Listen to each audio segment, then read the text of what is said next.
Voilà, Tafreshen Bet du Rabbi Eli Rachab, la merveille des merveilles, Daf, Lamed Vav, après le Kitsour, avec Rav Gimel. Alors, on se souvient qu'on avait étudié auparavant le sujet des 10 Sfirot Agnozot. La notion de 10 Sfirot, elle est essentielle.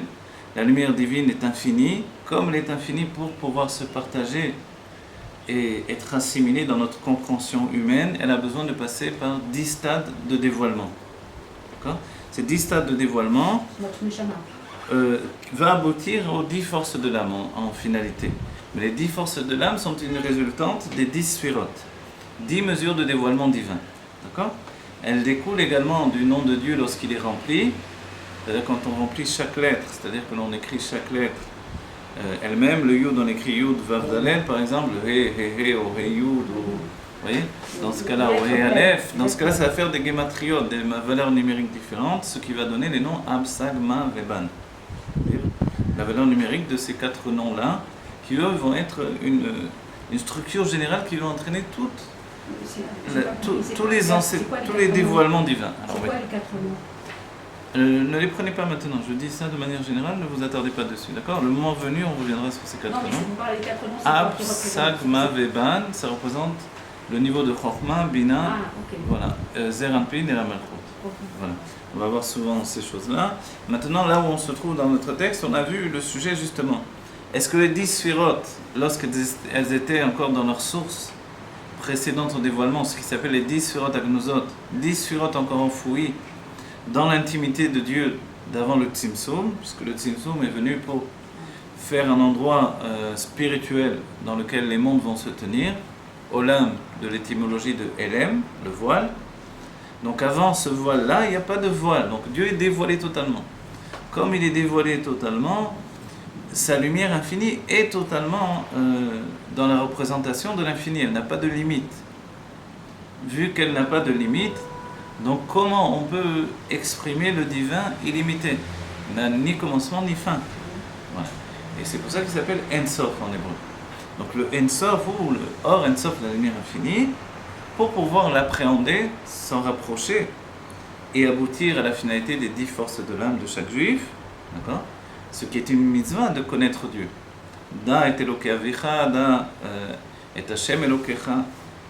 Donc, Emunat Havaye, Vedat Havaye, le Rambam le définit comme une mitzvah qui revient à chaque juif, et dans la précision des choses, puisque ce n'est pas une mitzvah Shazman Grama qui est entraînée par le temps, les femmes également ont cette mitzvah-là de connaître Dieu. Ce qui va rajouter à la Emunah, à la foi dans Dieu lui-même. D'accord ? Donc, cette mitzvah de connaître Dieu, elle peut uniquement passer par les 10 Sfirot. Elle doit passer par les 10 Sfirot pour que la chose corresponde aux 10 forces de l'âme. D'accord ? Cette connaissance de Dieu, elle doit passer par les 10 Sfirot ? Oui, par les 10 Sfirot. Elle ne peut passer que par les 10 Sfirot. Et de ce fait-là, également, on comprendra que pour me connaître moi-même, je dois connaître Dieu. Et ça, c'est essentiel. Les êtres humains ont écrit des livres de psychologie, des livres de philosophie. Mais tous ces livres-là, finalement, n'aboutissent pas à une finalité. C'est ce qui entraîne un grand trouble finalement chez les étudiants de ces matières-là. C'est-à-dire que je dois d'abord me connaître moi d'abord. Non, justement, pour me connaître moi, je dois connaître Dieu. Et c'est la démarche la plus la plus saine.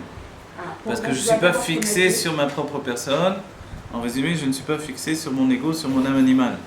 Je suis vraiment dans un talir, un mouvement de bitoul, de soumission, qui fait que je désire connaître Dieu. Et comme je désire connaître Dieu, et que je n'ai pas de moyen de le connaître, lui tel qu'il est en dehors des normes humaines, mais que je sais bien que la notion de corps et d'espace physique peut m'entraîner à me tromper, à m'égarer en fait, ce qui est arrivé et ce qui entraîne la crainte de l'étude de la Kabbalah, puisque la Kabbalah a une représentation très corporelle de Dieu.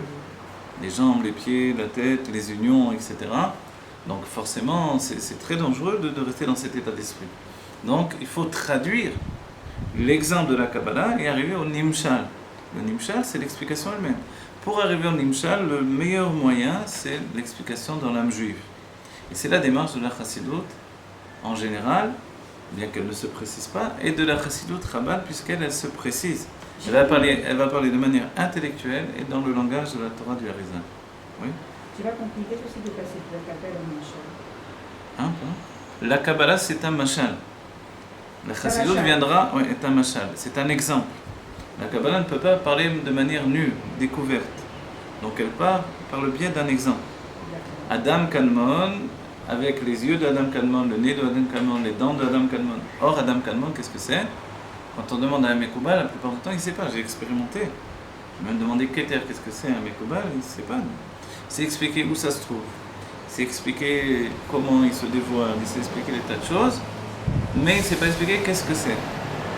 D'ailleurs, c'est l'une des choses que l'on m'a dit quand j'ai étudié la Kabbalah avec des maîtres. On m'a dit, Adoni, ici, tu ne demandes pas pourquoi. Tu demandes comment, mais pas pourquoi. Voilà, on ne demande pas l'ama dans la Kabbalah. C'est pour ça que c'est une Kabbalah. Je reçois d'un maître. Si je n'ai pas reçu d'un maître, je suis dans un monde hasardeux et je peux tirer des fausses conclusions également. Donc aussi, il faut avoir des bases assez solides. D'accord ? Pourquoi il faut faire tellement attention ? Parce que justement, on peut improviser des choses qui sont totalement à côté de la véritable, du véritable enseignement et du Zohar et de la Kabbalah du Harizal ou des autres Mekoubalim.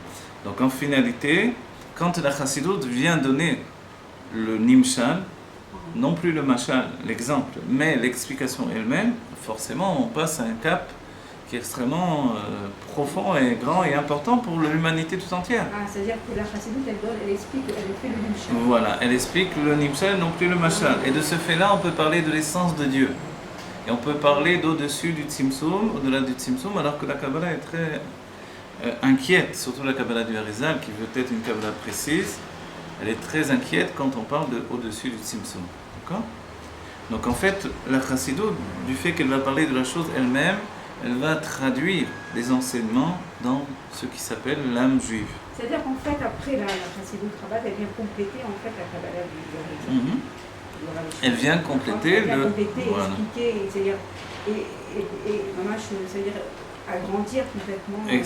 Exactement. Donc pourquoi ? Parce que finalement, on n'a plus affaire au machal.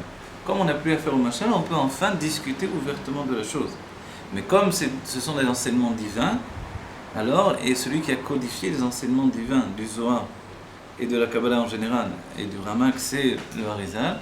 Donc on se base sur le langage. Le langage, on le prendra du Harizal, mais ensuite on va l'expliciter précisément par l'intellect et la nefesh, et l'âme juive. Voilà, et ça c'est la précision de la Chassidut Rabbah. Et ce livre que l'on étudie de la Freshenbet, il fait cette chose-là d'une manière inégalée. Par l'intellect et par le nefesh. Voilà, c'est très important. Au niveau du Harizal, du Harakadosh et Shirodara, c'était des gens qui étaient poussés, le Chaim Vital et tout ça, c'était des gens qui eux, ils n'étaient pas limités. Non, ils n'étaient pas limités, mais ils savaient bien que justement, pour transporter une Torah illimitée, il fallait la limiter.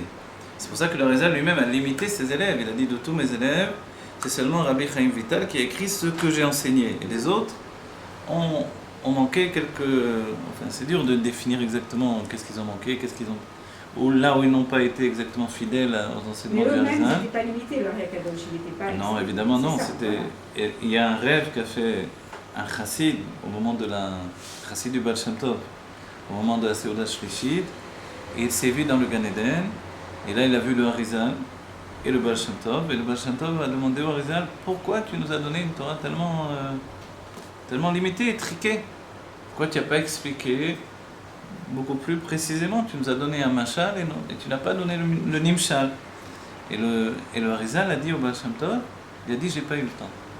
Si j'avais eu plus de temps, ne serait-ce qu'encore quelques mois, j'aurais expliqué le nimshal. Voilà. Il était parti très jeune. Oui, il a enseigné toute la Kabbalah qu'il a enseignée, c'est dans la durée de 1 an et quelques mois, c'est tout. Il avait la possibilité de le faire, mais... Oui, il avait effectivement la possibilité de le faire, mais il n'avait pas le temps de le faire parce que le monde n'était sans doute pas prêt à ça. Voilà.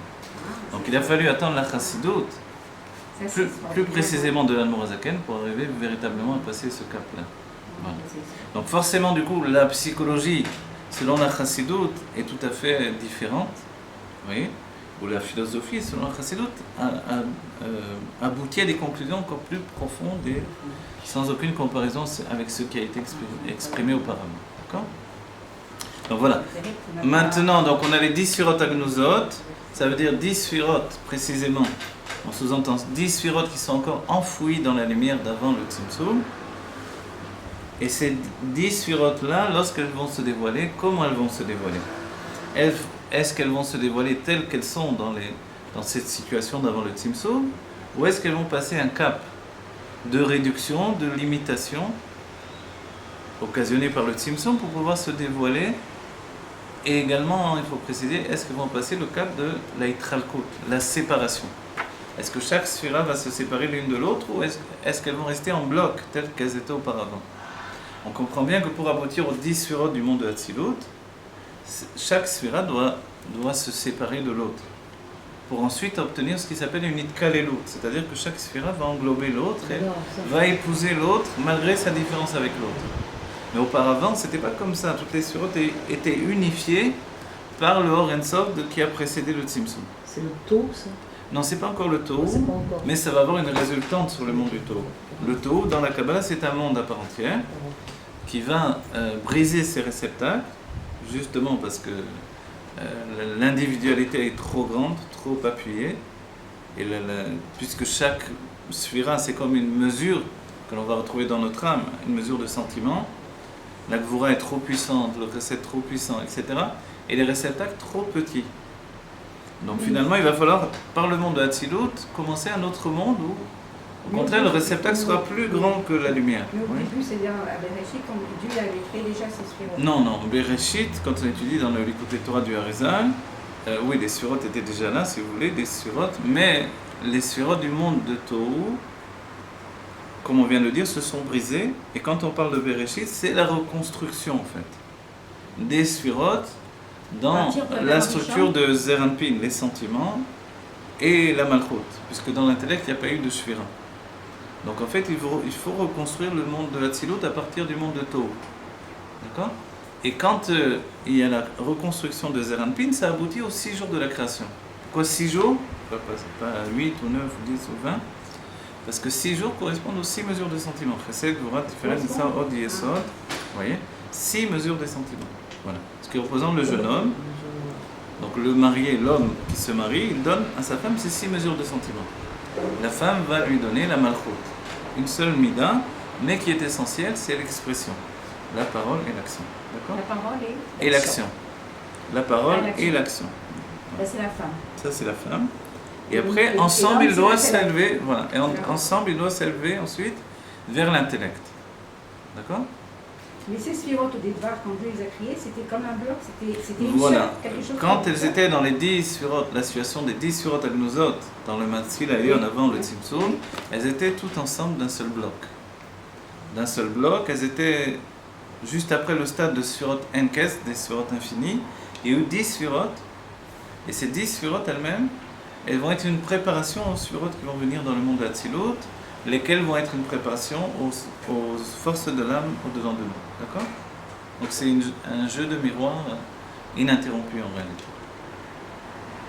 Et alors à partir de quand elles se sont séparées, les sphirotes? Les sphirotes, elles se séparent à partir de la pénétration dans Adam Kadmon. Mais on va voir plus précisément, justement, dans Adam Kadmon même, il y a des états où elles ne sont pas encore séparées comme dans le monde de Hakodim. C'est dans Nekodim, donc le monde du Tohu qui s'appelle Nekodim précédemment, que la séparation va effectivement avoir lieu. D'accord? On va la voir dans le texte, dans la suite. Voilà, on commence au Perek Rav Gimel. Ve'amashal basé kemo bekibutz. Il va donner un mashal, le Rabbi Rayatz, pour comprendre tout ça.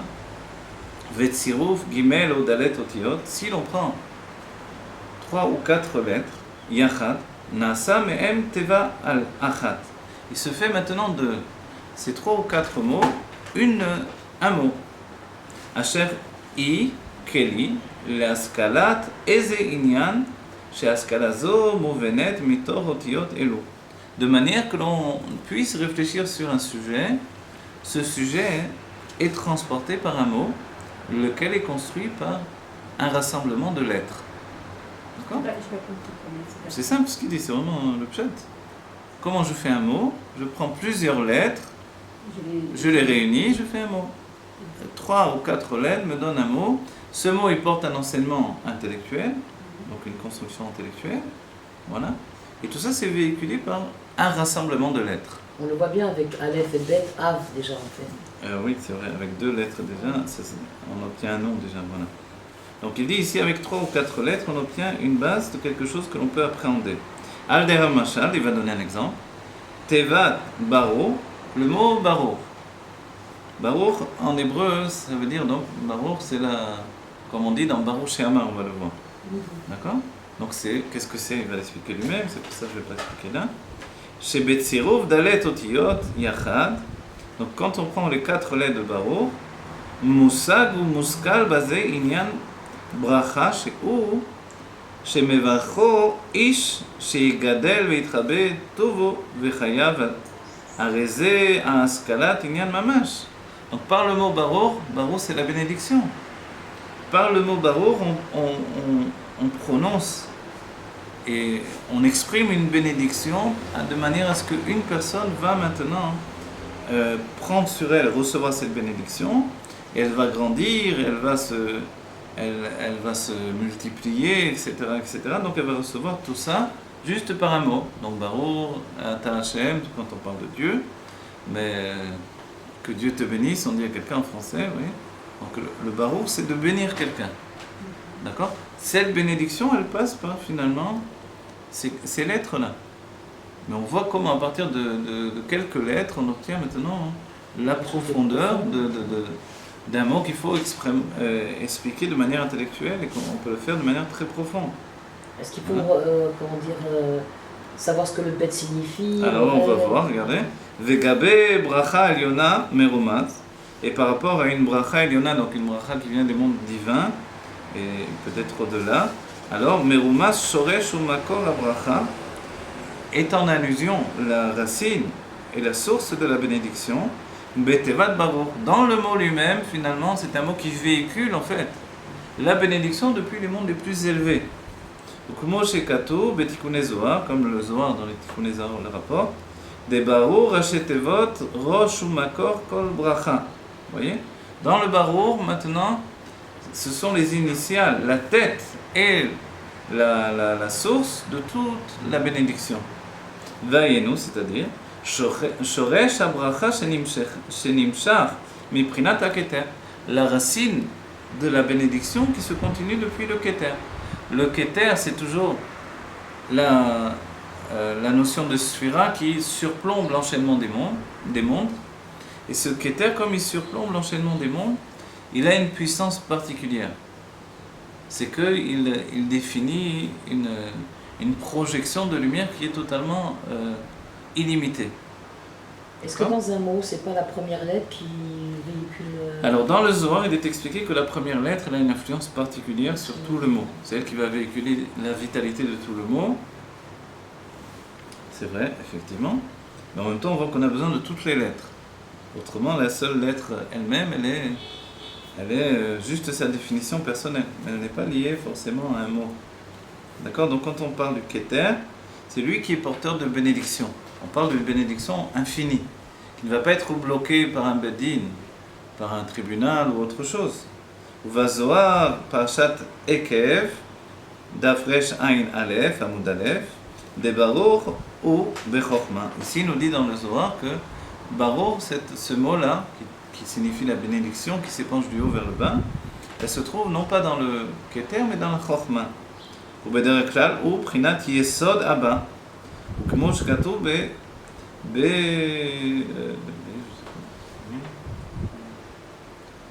bon, il y a cette évoque là que je ne me rappelle plus. J'ai dit que le Keter c'est le porteur des brachot. Oui, et alors, maintenant il nous donne un autre enseignement, c'est pas une contradiction forcément.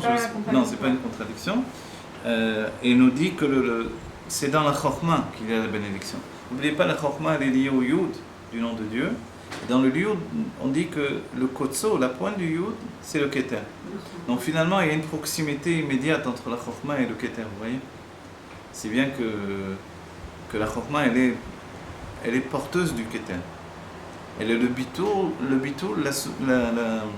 la soumission par rapport à l'expression du Keter. Vous comprenez?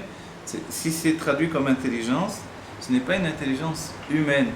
Ce n'est pas une intelligence liée à la réflexion, au dévoilement de l'intelligence. C'est presque une intelligence passive, presque féminine. Elle reçoit, vous voyez? Donc elle reçoit de ceux qui la précèdent. Et ceux qui la précèdent, c'est le Keter. Donc elle est remplie totalement par le Keter. Donc c'est pour ça que ce n'est pas forcément une contradiction, vous voyez? Mais de toutes les manières, la bracha, on voit dans ce cas-là, elle vient du côté droit, qui est le chesed, la générosité. C'est ce que l'on a dit que ça vient de la chorma, du coup on précise que ça vient du côté droit. Alors que le côté gauche va monter du bas vers le haut, ici le côté droit il descendra du haut vers le bas. Il y a un chétéos que je ne connais pas, désolé, je n'arrive pas à le retrouver pour l'instant.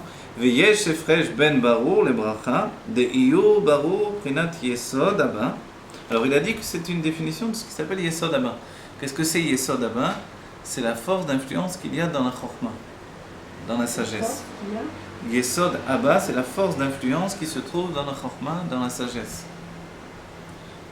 La définition, on dit un sage qui a le dévoilement de Yesod Abba. Quand on dit Abba, c'est un partsouf. Un partsouf, c'est une structure intérieure de la sphira. D'accord? Les partsoufim ont été essentiellement codifiés par le Rizal. Ça ne veut pas dire qu'on ne les trouve pas dans le Zohar, mais ils ne sont pas aussi précisés de manière fixe que comme le Rizal les a précisés. D'accord? Abba, c'est quoi? Abba, c'est la représentation dans une structure de la chorma. Dès que l'on est passé au partsouf, c'est traduit visage, mais c'est comme on dira une figure en fait. Vous voyez, non pas une figure, si on dit une figure humaine, non, mais une figure géométrique, une figure du corps, de la tête vers les pieds, vous voyez. Donc une figure d'expression. C'est ni humaine, ni géométrique, c'est une figure d'expression divine. Tandis que quand on a dit chorma, c'est un seul aspect qui se dévoile. Pour démontrer qu'il y a plusieurs aspects intérieurs, alors on va parler du partsouf. D'accord? Lequel se relie à la fois à la lettre du nom de Dieu, de Yud, et à la sphira. Dans le partsouf, on rajoutera également l'intimité d'autres partsoufim à l'intérieur de la chorma elle-même. C'est quoi le partsouf? C'est quelque chose de divin? Oui, bien sûr. Ah, on parle que de divin là, de toute façon. Ah, c'est ça le partsouf? C'est-à-dire, c'est quoi? C'est une représentation, quelque chose? Non, c'est pas une représentation, c'est une définition. Une définition précise de l'expression de la chorma. Je veux dire pourquoi c'est essentiel, parce que on va, dès le moment où on a dit un partsouf, on va découper en plusieurs morceaux la chorma pour pouvoir l'expliquer. On dira que dans chorma, il y a aussi ce qui s'appelle Israël Saba, qui sont la représentation. Donc c'est un autre partsouf dans le partsouf de Abba lui-même. Il y a un autre partsouf qui s'appelle Israël Saba.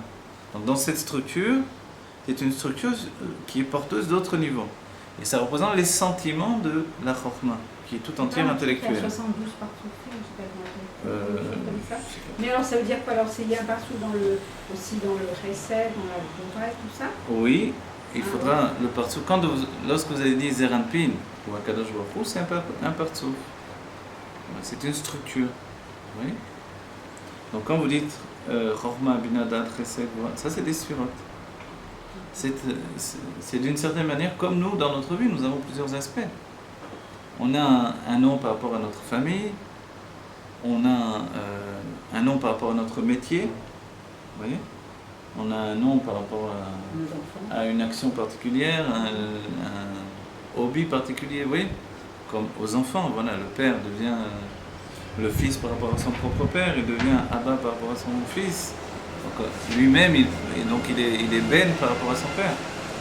Tout ça, c'est des partsoufim. Donc ce sont des expressions. En fait. Voilà, des expressions presque, entre guillemets, humaines qui se trouvent dans le divin.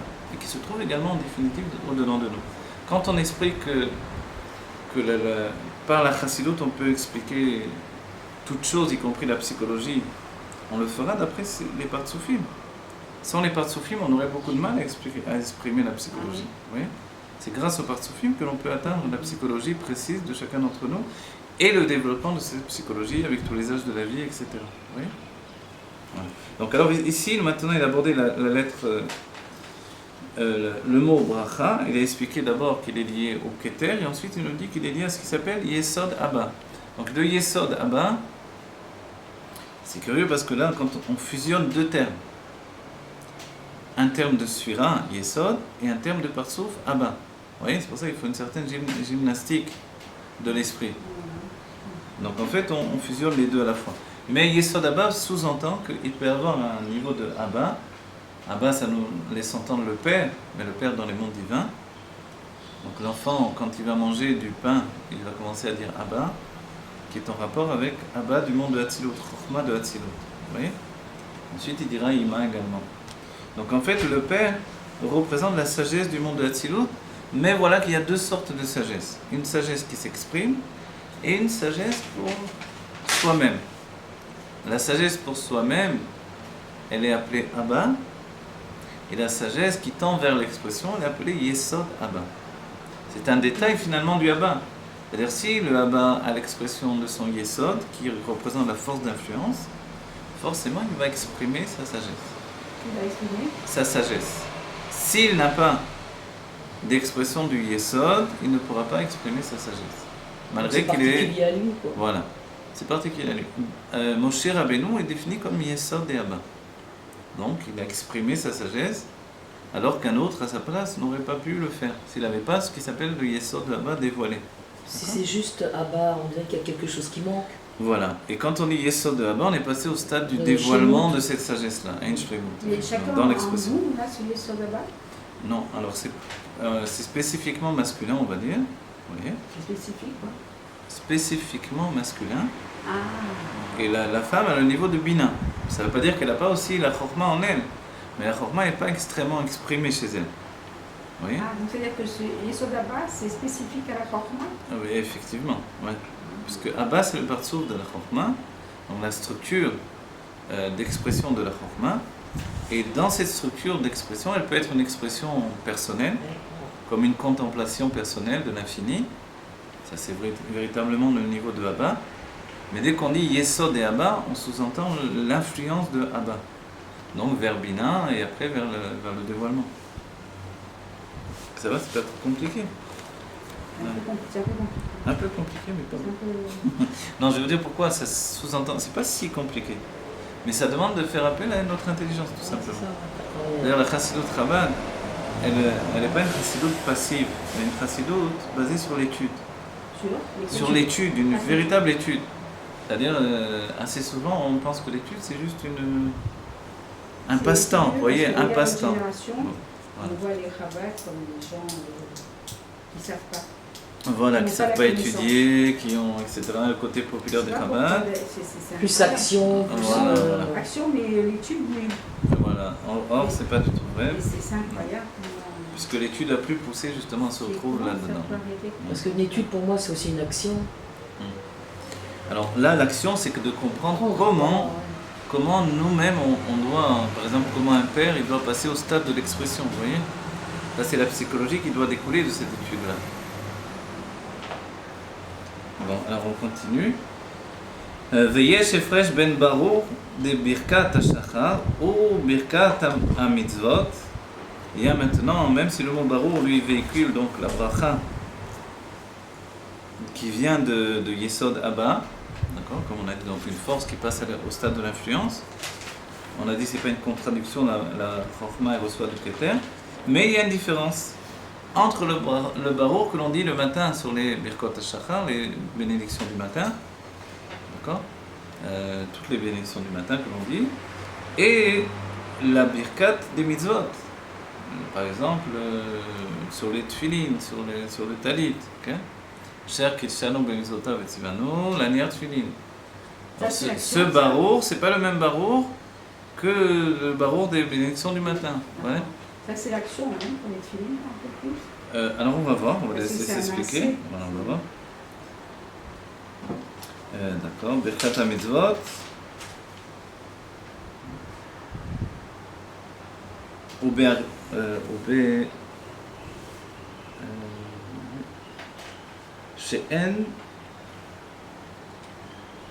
שאין מלמעלה למטה וברכת העמידה מלמטה למעלה כמו שכתוב בפרי עץ חיים. Alors maintenant non, il fait quand même différent. Il fait une... Voilà, il fallait aller jusqu'au bout, regardez. ויש הפרש בין ברור דברכת השחר וברכת המצוות ou alors le barreau qui se voit depuis chez En Milemata Lemala, non Milemala Lemata, ou Birkat Amida chez Milemata Lemala, Moshkato Betzrim. Voilà, il fait une différence. Il faut aller jusqu'au bout pour comprendre ce qu'il disait. En fait, il fait une différence du barreau qui est lié aux brachot du matin et les brachot des bénédictions sur les tefilines, etc., des mitzvot elles-mêmes, et le barreau que l'on dira dans l'Amida, les 18 bénédictions. La différence, elle est que le barreau que l'on dira dans les brachot du matin, c'est un barreau qui lui vient, il nous dit donc, du haut vers le bas, tandis que le barreau que l'on dira au moment de l'Amida, donc tout le barreau de l'Amida, vous voyez, chaque Baruch Ata Hashem, voilà, dans ce moment-là, ce sera un barreau qui viendra du bas vers le haut. C'est expliqué dans le Pré-Etzraïm, donc qui est le livre avec le Shara Kavanot. Et c'est quoi? C'est du haut vers le bas? Et des tefilines, c'est du haut vers le bas. Oui, c'est Gashmi. Non, du haut vers le bas, justement, c'est du haut vers le bas, voilà. pardon, C'est une amshacha du haut vers le bas, tandis que dans la Hamida, malgré qu'on se trouve dans le monde de Hatzilut, on nous demande, nous, de provoquer quelque chose. Oui. Donc c'est du bas vers le haut. C'est ce qui est dit par le Harizan. Vayen mashkato shekatav aremez, Rabbi Moshe Zakuta, Bazoar Sham, Vayen mashkato belikutei Torah dibur hamatril, kam iplige chole, ube sidur, bepirush baruch she'amar. Dans le sidur, c'est le sidur d'Admor HaZaken avec les Ma'amarim. Là-bas, il explique Baruch she'amar. Quelles sont les intentions de Baruch she'amar? Arrête. C'est-à-dire que dans le mot barour, en fait, il y a une grande, vraiment quelque chose à penser, à réfléchir, d'extrêmement profond, et on pourrait vraiment, puisqu'il y a une mitzvah, il y a un travail, ce qu'il appelle le avoda dans la Chassidut, de réfléchir à chaque mot de la prière. Quand on dit le mot barour, en lui-même, on n'a pas fini, vous voyez. Parce qu'on sait que ce barour, c'est une amshaka, c'est une continuité d'une lumière qui vient d'un niveau plus élevé. Donc on a dit depuis Keter vers Chochmah, depuis Chochmah vers les autres sphirotes. Mais en vérité, même depuis bien plus haut que ça également. והנה כשמתחילים ללמוד לתינוק שאינו מבין צירוף אותיות יחד ומלמדים אותו אות א' לומר זה אות פלוני. Ot echad, lomar ze ot ploni. Maintenant, quand on apprend à un petit enfant, à lire les lettres du Aleph Bet, donc il ne sait pas ce que c'est les mots. Il ne faut pas lui apprendre les mots directement. Il faut d'abord lui apprendre les lettres. D'accord? C'est d'abord les lettres et après les Nekudot. Voilà. D'abord les lettres, après les Nekudot, après les mots. Voilà. Donc on ne peut pas le passer aux mots directement, qu'il lise les mots s'il n'a pas appris à lire les lettres. Donc on lui apprend les lettres en elles-mêmes de manière individuelle. Donc il apprend 7 lettres, ça c'est le Aleph, ça c'est le Bet, etc. Alors, chez Meiri, lo rak ot bet levad mitevad barour. Si on prend le mot barour, dans l'enfant finalement, maintenant il ne sait pas ce que ça veut dire le mot tout entier. Donc il aura que le bet du mot barour par exemple. Et après chaque lettre à venir. Varezet simsum legabe amelamed. Donc le melamed qui lui connaît les mots évidemment. Quand il doit enseigner une seule lettre, plutôt qu'un mot, forcément c'est un tzimtzum, c'est une réduction de ses possibilités. Donc il va actionner sur sa personne, il va travailler sur lui, pour mettre de côté sa connaissance et enseigner le Aleph, le Bet, etc. Et dans le mot barour, il va juste enseigner chacune des lettres, à commencer par le Bet. והצמצום הוא שלא יהיה הבית יחד עם ג' אותיות ר' ו' כ' שאין זה לפי הבנת התינוק כי אם יהיה נמשך בפני עצמו כולי. Donc en fait, qu'est-ce que c'est le tzimtzum du Melamed? Ça sera de départager chaque lettre l'une de l'autre en fait. Et justement que le bet, qui est la première lettre, elle soit déconnectée des autres lettres. De manière à ce que l'enfant puisse assimiler ces lettres-là. Et qu'un jour il assimile le mot en entier. ובהתחלקות זאת, שנמשך עוד בית לבד, הרי יחד בזה, הרבה ממדרגתו שנסתלק ממנו האור ולא נשאר בו, רק המעט מהאור שהיה בו. En fait, on voit que quand maintenant on prend que le bet du mot barour, alors on enlève immensément de qualité, de possibilités, d'intelligence, de définition du mot tout entier. On n'a plus que le bet. Mais le mot bet déconnecté des autres lettres, il est plus Baruch, donc il est plus que Bet, une lettre individuelle. שהרי מתחילה, כשהיה מצורף בתיבת ברוך, היה בו ההשכלה דברוך כנזכר לאל. Parce que quand le Bet était fusionné avec les autres lettres, alors il formait le mot Baruch. Donc il portait toute si c'était humain, on aurait dit toute la personnalité du mot Baruch. Ici, toute l'explication, tout le sens du mot. כמו שכתוב, אם תיבת ברוך היה מחוברת תחילה עם עוד תיבה, כמו ברוך שאמר והיה עולם, וכל שכן, ומכל שכן, pas comme je כתוב, et qui plus est, si la lettre Baruch maintenant on lui a attaché d'autres mots. Baruch c'est déjà quelque chose de particulier, mais quand on dit Baruch She'amar vaya olam, alors là c'est plus juste un mot avec une définition qui est déjà extrêmement profonde. C'est un passouk entier, c'est une phrase entière, composée de plusieurs mots. Donc évidemment le sens il s'est extrêmement agrandi. Shaya muvan me'em askala mufla. והוא איך שבמאמר לבד נבראו כל העולמות בלי עמל ויגיעה אלא הדרר הוא ציווה ונבראו. Voilà, il nous dit quelque chose, donc si on ne le sait pas, on l'apprend. Quand on dit Baruch She'amar Vaya Olam, on comprend de ce fait-là que le monde n'a pas été créé par un effort particulier de Dieu. Ah oui. Par un effort particulier du Créateur, mais il a été juste créé par un mot finalement. Une phrase, pas un mot, c'est une phrase. Baruch She'amar Vaya Olam. Cette phrase, ça veut dire béni soit celui qui a dit et le monde a été. Donc sous-entendu, qu'est-ce qu'on a assimilé? Que le monde n'a pas été créé par un travail fastidieux, etc., etc. Non, il a juste dit que le monde soit et le monde a été. Vaya or, etc. Vous voyez? Est-ce que ça c'est la parole, c'est pas la marshava de Dieu là qu'on Non, parle. ici c'est la parole créatrice. Voilà. Par la parole, il y a une immédiate réalisation de par le Créateur. Donc à la manière de Utziva Venivrao. Il a ordonné, la chose a été créée. Ubeshorsho ou Prinat Amira d'Adam Kadmon Shenivreu Bo Kol Haolamot Be'ashva. Dans la source, on dit que c'est ce qui s'appelle une Amira d'Adam Kadmon. Amira, une parole qui a été dite par Adam Kadmon. Qu'est-ce que c'est Adam Kadmon? Adam Kadmon, donc ici le mot Adam, il sous-entend ce qui est lié déjà à l'homme. Et en fait, il désigne déjà la structure de Adam, c'est les sphérotes. Dès qu'on a dit Adam, il s'agit des sphérotes. Pour nous, Adam, c'est les 10 forces de l'âme. D'accord? Donc en fait, Adam Kadmon, c'est ce qui a précédé les 10 sphérotes. Et c'est la notion de volonté générale de toute la création. D'accord? Et dans la volonté générale de toute la création, qui est déjà une expression par rapport à ce qui a précédé, alors il y a une Amira. La Amira de Adam Kadmon lui-même, elle va donner ce qui s'appelle Baruch She'amar. D'accord?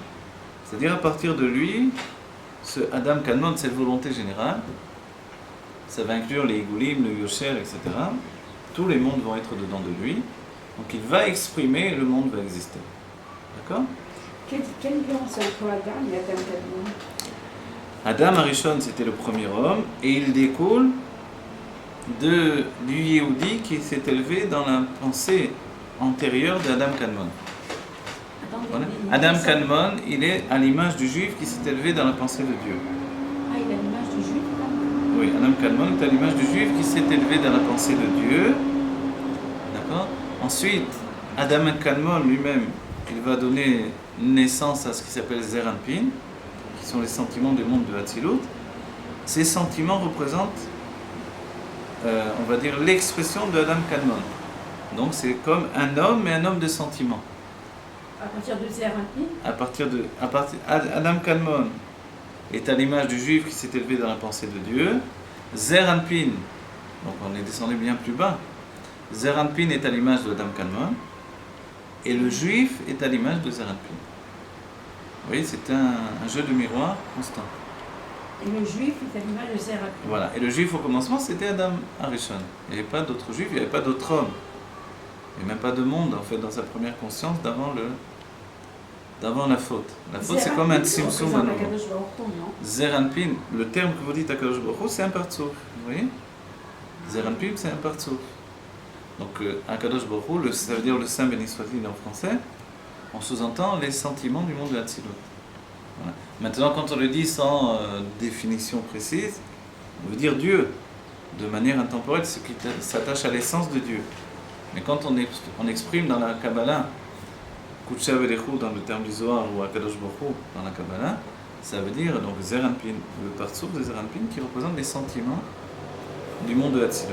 D'accord? Le jeune homme, si vous voulez. Puisqu'on dit l'union de Zeranpin et de la Shrina. Kutsha Velechu Shrinte, on le dit à chaque fois qu'on fait une mitzvah normalement. Les Shem Yichud Kutsha Velechu Shrinte. D'accord? Vous vous rappelez? On fait le Shem Yichud, c'est-à-dire au nom de l'unification. Ah, quand on dit ça. De Kutsha Velechu, du partsouf, des sentiments de monde. Oui, c'est avant Baruch De, Shema. voilà, Oui, de Zeranpin et de la Shrina qui est la Malchut, d'accord? Les Yarda, afin d'unifier les Yarda Shem Yudke Vevavke, on unifie Chorma et Bina et les sentiments, et là, donc Zeranpin et la Malchut, voilà. Beyichuda Shelim Beshem Kol Israël, dans une union entière, parfaite, au nom de tout Israël. D'accord? Mais chaque jour on parle de ça en fait. Sauf qu'on ne précise pas, attention partsouf, attention sphira, attention. Oui. Et on peut dire plusieurs fois cette phrase. Normalement d'après la compréhension à partir de la Kabbalah ou même dans le milieu, on devrait le dire avant chaque mitzvah. Ah oui. Mais, alors pour quelle raison? C'est même une des discussions du Rabbi avec le Rav Mordechai Eliyahu quand il a été... C'est pour ça qu'il y a avant le Birkat Hamazon et tout ça. Alors regardez, une des discussions du Rav Mordechai Eliyahu avec le Rabbi quand il est parti chez le Rabbi. Maintenant, pourquoi nous le disons qu'une seule fois? Parce que l'Admor Hazaken dit qu'on ne sait pas les chaven et zé. On ne sait pas vraiment avoir l'intention profonde de ça. Alors, malgré qu'on devrait le dire, et c'est écrit dans les Mamarim qu'il faudrait le dire à chaque fois, avant chaque mitzvah, malgré qu'on devrait le dire avant chaque mitzvah, compte tenu qu'on ne sait pas avoir l'intention profonde qu'il faudrait, on va le dire une seule fois en pensant d'acquitter toutes les mitzvot que je vais faire toute la journée. C'est dur aussi. Et Dafka, pourquoi c'est placé avant le Baruch Shema? Parce que c'est placé avant le Baruch Shema, parce qu'à partir de là, justement, on entraîne la projection de toutes les unifications. Voilà. Alors c'est-à-dire, attendez, suivez-moi, le Zeranpin c'est l'union, quand on fait la Donc Zeranpin c'est le partsouf. Hein? Zeranpin, C'est le partsouf. oui, c'est le partsouf. Non, d'accord, mais L'union c'est une action. Oui, mais donc on dit cette phrase-là, quand on fait cette Ouais, les Shem Yichud, ouais. Alors c'est l'union avec... C'est l'union de Zeranpin et de la Malchut. de la- Donc de Akadosh Baruch Hu et Shrinte, la Shrina. D'accord? Et alors, que vous avez dit, Yudke Vavke, je veux Et dire après on continue, les Yarda Shem Yudke Vevavke, Beyichuda Shelim Beshem Kol Israël. C'est ce qu'on dit dans le Alors, mais alors, dans c'est le quatre Shem lettres, Yichud. c'est-à-dire c'est quand on pense... Après on c'est va le l'unification générale du Shem Havayé. On fait l'union de Chorma et Bina et Zeranpin et la Malchut. Oui? Zeranpin et la Malchut. On ne peut pas de toute façon faire une unification sans qu'il y ait tous les stades de l'unification. Dans la Géoula, on atteindra l'élévation des sentiments qui deviendront intellect eux-mêmes. Comme pour un couple, le début de l'union d'un couple, c'est Zeranpin et la Malchut, mais ensuite le couple doit atteindre Chorma et Bina. C'est-à-dire devenir des adultes. Le véritable niveau de la femme, c'est la Bina. La Bina, c'est l'intellect, c'est pas des sentiments. On a dit que même quand elle est malchoute, elle n'est pas non plus des sentiments. Donc ce que l'on dit que la femme est sentimentale, c'est pas exactement vrai. Elle est liée à ce qui s'appelle, dans un premier temps, la malchoute, et ensuite plus profondément la Bina. Et dans la Bina, il y a ce qui s'appelle la Itpa'alou de la Bina, l'émerveillement de la Bina, qui sont comme les sentiments de la Bina, mais qui sont les sentiments intellectuels. Donc la nature de s'émerveiller de la femme, on l'apparente dans le monde à une expression de sentiment. Mais en vérité, ce ne sont pas véritablement des sentiments. D'accord? C'est de l'intellect. La femme est plus intellectuelle que l'homme, de manière dévoilée. Mais l'homme est la base même de l'intelligence, de manière cachée. C'est-à-dire qu'il est là de la façon dévoilée. Voilà, la force de la femme, c'est d'accéder au dévoilement. Elle accède au dévoilement des sentiments par la malchoute, au dévoilement de l'intelligence par la bina, la réflexion. Les sentiments par la Voilà. C'est tout le travail du côté féminin dans les sphirotes et dans le nom de Dieu. Le travail du He, le He c'est une lettre de dévoilement. Pour ça il est bon de l'avoir dans le nom d'une femme, le prénom d'une femme, pour qu'elle puisse accéder au dévoilement de son expression. Aussi bien avoir des enfants que s'exprimer elle-même par la parole et l'action. Le He, vous avez dit? Le He à la fin de son nom, c'est très bon. Alors la Malkout, c'est le dévoilement des sentiments et la Bina, c'est le dévoilement de l'intellect. Voilà, exactement. Bien que l'intellect du monde de Hatzilut n'est pas forcément un intellect qu'on entend, mais c'est vrai. Voilà, on continue. Et l'homme, comment il se dévoile, lui, ça veut dire par le L'homme se dévoile par le biais de sa femme. Donc quand l'homme accède au dévoilement dedans de lui-même, c'est-à-dire un homme envers lui-même, c'est un état féminin. Tout dévoilement est féminin. Quand il n'est pas dévoilé, mais plutôt dans un état de romémout, comme une élévation dedans de lui-même, il n'est pas dévoilé. C'est la nature masculine par excellence. Toute nature qui tend vers le dévoilement est féminine. Même un dévoilement physique.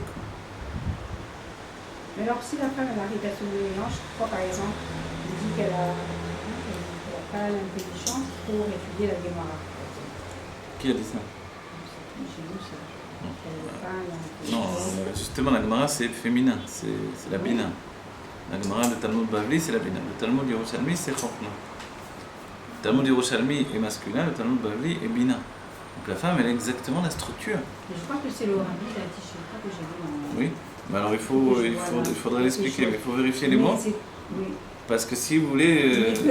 oui, oui. Le Rabbi dit ça, mais Oui. que la femme, elle peut arriver... A priori, mais on a vu dans la Gemara même, il est écrit que quand les femmes ont voulu savoir un enseignement qui n'aura pas été dévoilé, que même les Tanaïm n'arrivaient pas, finalement elles ont insisté jusqu'à vraiment venir à bout d'une halakha. Le Rabbi écrit que la femme, elle peut arriver. C'est-à-dire, elle peut arriver, à ce dévoilement, elle peut arriver à... Bien sûr, oui. La femme de Rabbi Meir, elle était une très grande talmudiste, on va dire. La fille de Rashi, qui n'avait pas de garçon. C'était des femmes qui avaient une grande connaissance de la Gemara. Il y a toujours eu des femmes. Elle portait les films. La mère de Rabbi Barou, le père de la Noazaken, était aussi une grande talmudiste, etc. Oui. Ah oui. Ça a toujours existé, mais de manière discrète. Oui, bien sûr. Voilà. Maintenant, de nos jours, comme est dévoilé finalement par la Chassidut tous les secrets de la Kabbalah, et du Mikra, par la Chassidut on étudie également le Tanakh finalement, donc il n'y a plus un besoin d'aller rechercher la Gemara. Vous voyez? Donc la femme n'aura pas besoin d'aller rechercher ce qui l'attirait auparavant dans la Gemara parce qu'on l'a privé d'études. Aujourd'hui, elle peut accéder à des niveaux plus élevés encore. L'étude de la Kabbalah par le biais de la Chassidut. Vous voyez? Qui est une mitzvah qui est apparentée à sa personne puisque ce n'est pas lié au temps. Alors on continue. Ukeshe mafridim ot abet mipnei atzma, הרי אין בו כל ההשכלה ההיא רק מפני שכבר... Ah non, j'ai sauté quelque chose, excusez-moi, je reviens en arrière. Vous avez vu que j'avais sauté du texte. מחוברת תחילה, d'accord. שהיה מובן מהם ההשכלה המופלאה, והוא איך ש... Voilà, d'accord.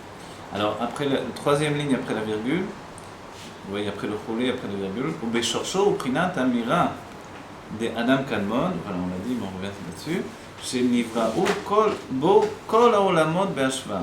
Quand on dit בהשוואה, c'est-à-dire que dans Adam Kadmon, comme il est la volonté générale de toute la création, il porte en lui tout dans un même niveau, c'est son être.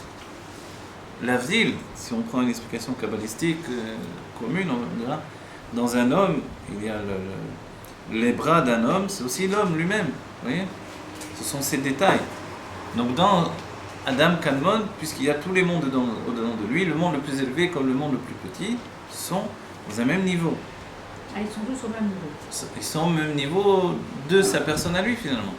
Quelqu'un, on ne va pas dire à une personne débarrasse-toi de ton pied parce que c'est pas un niveau supérieur. Non, il a besoin du pied pour marcher. Vous voyez? Donc le niveau, c'est fait partie de son être.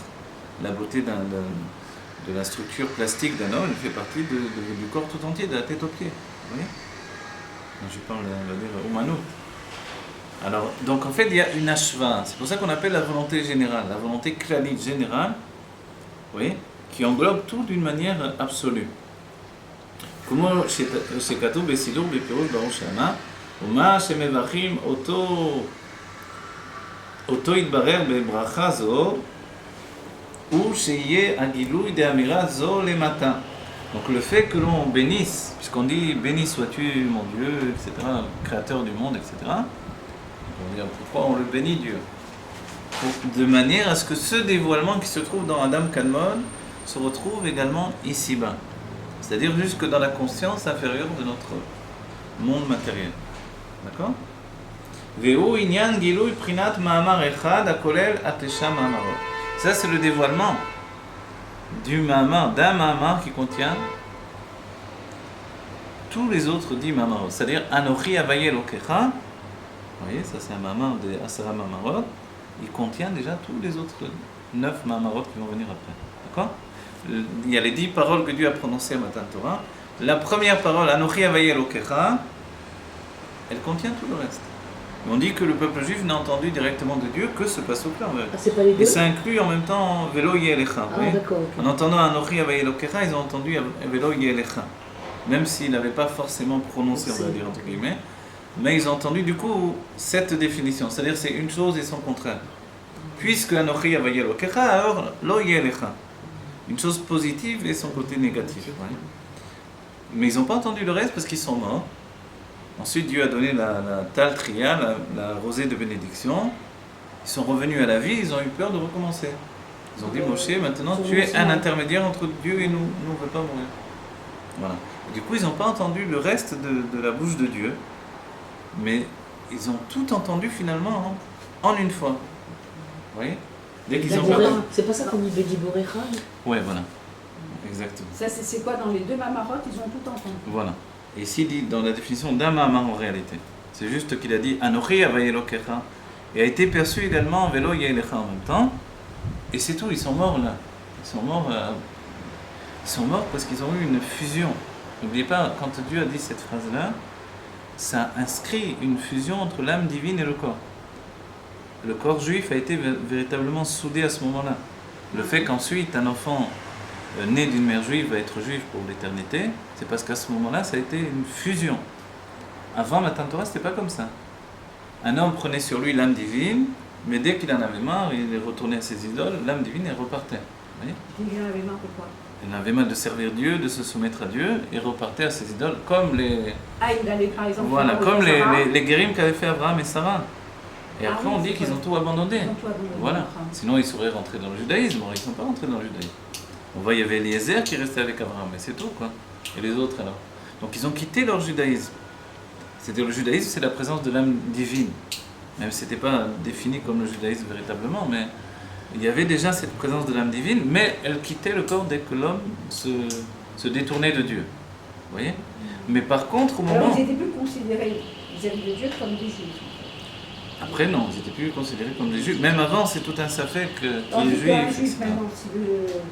Maintenant, ouais, mais il dit je suis chrétien. On s'en fiche, tu es chrétien, tu es juif, tu es un homme juif, que tu me racontes comme bêtise. Voilà. Mais oui, mais même j'étais baptisé, truc. On s'en fiche, on veut des pieds juifs, c'est tout. Même le Stigé, c'est un juif. Bien sûr, c'est ça. Même le fondateur de la création, enfin, c'est pas vraiment le fondateur, mais le symbole de la religion chrétienne, ce juif-là, c'est reste un juif. Et le rabbi dit on ne peut pas dire Imarchemo, par exemple. Que son nom soit effacé, bien qu'on n'aime pas trop le prononcer, parce que ça fait référence à la religion des chrétiens. Le rabbi dit on ne peut pas dire Imarchemo parce que c'est un juif. On ne dit pas Imarchemo d'un juif, que son nom soit effacé. Parce qu'il va revenir à Triatametim, il va se relever également comme les autres juifs. Seulement, il va prendre deux dans la vie. Il n'est pas considéré comme coffert. Il a été coffert, mais il va se lever quand même dans Triatametim, certainement, puisque c'est un juif, et chaque juif, finalement, il y a eu un dévoilement de Elokut. Tous les juifs vont se lever à Triatametim. Alors, le maître de Rabbi Meir Balanès aussi va revenir, oui, le Acher également. Il va revenir. Oui, bien sûr. Tous les juifs, c'était une... Et Korah. Korah également, bien sûr. Oui, le rabbi le dit clairement, si vous voulez savoir ce Korah, bien sûr. Oui. Korah, on dit qu'il a fait tchouva trop tard, vous voyez, parce qu'on dit que sous la terre, il dit Moshe Emed, Vetorato Emed. Donc, Korah, c'était un grand orgueilleux qui partit sur une idée. Alors, c'est-à-dire que même s'il y a des Khadesham, des Rachaïm mourir, Dieu leur donne un peu de revenir pour faire sa métier. On n'efface pas le judaïsme. Le judaïsme, c'est une résultante de Matan Torah. Cette résultante, c'était que Dieu a choisi un homme pour y intégrer une âme divine. Et Dieu savait déjà ce qu'il allait découler de cet homme-là. Mais il a choisi de le faire quand même. Vous voyez? Du moment que c'est un cinquième uniquement du peuple juif qui était en Égypte qui est sorti, le choix a déjà été très grand pour ensuite exclure aussi, vous voyez? Donc toutes les âmes sont sorties avec ces corps-là, c'est écrit dans les Zohar et les écrits du Rizal. Et maintenant c'est tout, c'est terminé. Et alors, et les gens, là, les juifs qui se marient... Ils reviendront également, bien entendu. Hein? Ils reviendront. Le shofar gadol a pour mission, pourquoi on doit entendre le shofar gadol à la Géoula? Il a pour mission de ramener en fait tous ceux qui ne savent même pas qu'ils sont juifs. Ceux qui sont juifs sont en train de revenir à leur judaïsme, ce qui entraîne même le fait de revenir vers la terre d'Israël, mais ceux qui ne savent pas qu'ils sont juifs ne sont pas concernés du tout. Peut-être qu'ils sont devenus islamistes, etc. Il y a 10 millions de juifs en Russie, donc c'est même pas. Ben voilà. Donc en réalité, dans le monde entier, tous ces juifs qui ne savent pas, et on dit les derniers exilés qui vont revenir, ce sont les exilés des îles lointaines, vous voyez? Ce sont Les exilés des îles lointaines. Donc ceux-là, ceux-ci vont revenir par le son du chauffard en fait. Le son du chauffard, c'est pas juste le son de la trompette pour ramener les troupes, c'est quelque chose qui va... Malheureusement, il y a beaucoup d'hommes juifs qui sont mariés avec des femmes de oui, bien des sûr. enfants. Non, bien sûr, ils grandissent pour les autres, mais Quand le rabbi l'a dévoilé, ces enfants, ils sont perdus. ces enfants, s'ils ne sont pas juifs, ils ne sont pas juifs. Donc là, le faire de faire un guillot, et ça c'est avant la Géoula. On dit que les retards de Géoula. Voilà, c'est vrai que c'est pas élevé. De tous ceux qui peuvent Voilà, également. Et entre autres choses, pour que l'on rajoute encore des actions, pour que l'on fasse encore autre chose. Et la tchouva, c'est revenir à soi-même. Oui. Donc en fait, tout doit aboutir. Mais ça ne veut pas dire qu'il y a encore du temps. Hein? Aujourd'hui même, si Dieu veut, la Géoula peut venir immédiatement. Non, voilà, c'est ça, il faut toujours penser comme ça. Nous, on ne sait pas le compte de Dieu, donc de toute façon, on ne va pas dire il manque quelqu'un, attends un peu. Tous ces liens là pour les tout ça, tous ces Oui, je sais, mais voilà, il ne faut pas trop s'inquiéter parce que voilà, on agit pour éveiller le judaïsme qu'il y a en chacun. Quand on étudie ici en Eretz Israël, on brille, ce qui peut être la Primut Torah, on brille d'une lumière qui influence chacun, même à l'autre bout du monde. Chacun doit faire sa quote-part. Voilà, et chacun doit passer par son chemin personnel. וכשמפחידים אות הבית מפני עצמה, הרי אין בו כל ההשכלה ההיא, רק מפני שכבר הייתה בה, ההשכלה נשאר ממנו קצת בהאות. Donc maintenant, quand on a séparé la ot bet, la lettre bet de Baro, on a perdu tout ce que l'on vient de dire d'extrêmement profond, Adam Kalmon, etc. Voilà. Alors on a juste une vision d'une lettre. Mais quand on sait que ce bête-là, c'est le bête de Barour, alors on sait que dans le bête, il y a tout le mot Barour en réalité. C'est l'essence en fait. Voilà. Mais simplement, on a fait une séparation. Excusez-moi, le bête, par exemple, de Boker. De Boker aussi. Vous savez que Dieu a créé le monde avec le bête. Pourquoi? Parce que c'est la première lettre du mot Barour, justement, de bénédiction. Oui. Ouais. Donc c'est pas rien, c'est... Ouais. Bracha, enfin de bracha plus précisément, de bracha, qui est la bénédiction. Donc on voit que le bête tout seul, il est venu tout seul devant Dieu. Enfin dans le midrash des Zohar, quoi. Oui, les lettres dansaient devant lui. Voilà, les lettres arrivent devant Dieu et chacune se présente pour être... Elle veut être la première lettre qui va commencer la Torah, qui va créer le monde. Il disait non, pas de chacune, elle a voulu commencer la première. Elle a voulu commencer le monde. Et Dieu va repousser toutes les lettres. Et à la fin, le bête reste dans son coin, il ne vient même pas vers Dieu. Et le Dieu lui dit, et toi bête, pourquoi tu ne viens pas vers moi? Il dit, moi, c'est toutes les autres, avec leur valeur numérique immense et leur possibilité infinie, elles ont été repoussées. Moi, je suis bête, je suis une valeur numérique de 2, parce que je suis rien du tout. Et le Aleph, c'est sûr qu'il est plus élevé que moi. Dieu lui dit, Aleph, il sera le commencement du don de la Torah, Anochi, mais toi, tu vas être le commencement de la création du monde. Parce que tu es l'initiale du mot bracha, la bénédiction. Donc voilà, donc on voit que le bête n'est pas décroché. Et c'est comme ça quand quelqu'un prend un prénom, les lettres de son prénom sont là pour attester de tous les mots qui vont sortir de cette lettre-là. D'accord? Si vous étudiez le livre des prénoms que j'ai écrit, vous verrez bien l'explication là-dessus. Donc voilà, pour ceux qui ont étudié. Il est là d'abord. Le livre des prénoms là, que j'ai écrit, on explique tous ces sujets-là. C'est quoi celui-là? C'est-à-dire que le Non, je Rambam, sais, mais je crois que je sais quoi. Ça s'appelle. le sort des prénoms. Voilà, ça s'appelle. Ah non, on n'a pas su. Comprendre la psychologie de votre prénom hébraïque. Ah, C'est une méthode d'analyse basée sur la Kabbalah et la Chassidut qui explique une méthode pour analyser tous les prénoms selon les sphirotes et les forces de l'âme. Voilà. Alors maintenant, voilà, on va voir une parenthèse. Donc on a dit qu'il reste de ce fait-là un petit peu de tout le mot dans la lettre bête. On sait que le bête, il s'agit du bête de Barour. On l'a détaché. J'ai le bête tout seul. Mais compte tenu que je sais qu'il est lié au mot Barour, il reste en lui une trace du mot Barour. C'est pas qu'il est déconnecté à un tel degré où il n'y a plus rien du tout. Ve'u beprinat reshimo bilvad. Et ça, c'est comme la définition d'un reshimo, c'est-à-dire une trace uniquement, où les filles annoncées be'adugma mize, ba'inyan shanu bo, ou beprinat mi'ut levad. Lo beprinat siluk, ve'shenisha rak reshimo. Voilà. Bon, la manière d'écrire ici est extrêmement particulière. Vous voulez qu'on en revoie dans le mot. Ve'u beprinat reshimo bilvad, c'est uniquement une trace donc de tout le mot Barour en lui, avec toutes les explications. Les filles annoncées be'adugma misé, par rapport à ce qu'il va, par rapport au sujet même, et à l'exemple de cela, ba'inyan shanu, et dans le sujet même, donc, dans lequel on est, ou beprinat mi'ut levad. C'est juste le fait d'avoir, comment on dit, rétréci en français, hein. C'est un mi'ut de toute la profondeur de l'explication finalement. Lo beprinat siluk veshenishar rak reshimo. Ce n'est pas un retrait total. Il reste une trace. C'est-à-dire ce qui nous dit, en fait, n'oubliez pas, on est dans un exemple. Le mot Barour, etc., tout ce qui nous explique, c'est pour comprendre les sphirotes aussi. D'accord? Et là, c'est la sphirote avec nous autres, on va y revenir ensuite. Donc le mot Barour, avec le fait que l'on sépare le bête de toutes les autres lettres, alors c'est pas qu'on a totalement arraché le sens de tout le mot du bête, puisqu'on sait que ce bête-là, c'est le bête de Barour. Donc du moment qu'on le sait et qu'on a séparé le bête de Barour, c'est vrai qu'on n'a plus toute la richesse du mot avec toute l'explication et toute la profondeur de tout. Alors on sépare pour l'analyse.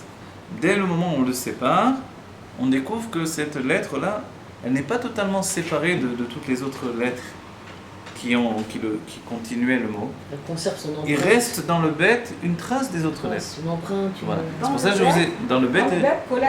Voilà, C'est pour ça que je vous ai donné l'explication, donc qui est basée sur le fait que le Zohar dit la première lettre et celle qui porte le plus d'influence à tout le mot, tout le nom. Donc en fait